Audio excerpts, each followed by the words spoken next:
After taking the forks off and disassembling them and trying to clean them, I noticed that there's quite a bit of surface rust and pitting, and I don't think I'll be able to use these forks in the future.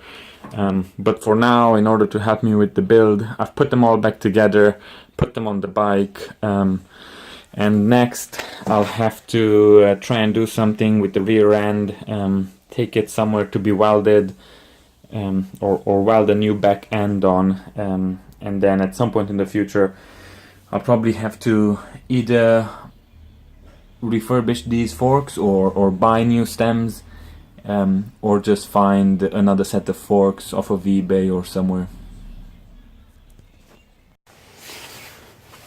So the rear shock absorbers are really bad as well, all corroded. I mean, they still work, but I don't think they have any damping left in them. There's really no point trying to refurbish these. They come really cheap on eBay, so I'm probably gonna try and get something off of eBay. I did try to remove this to try and take the spring out and see what's inside, but this seems to be stuck on. I tried everything I could, and it just wouldn't come off. So I don't think there's any point putting any effort into this.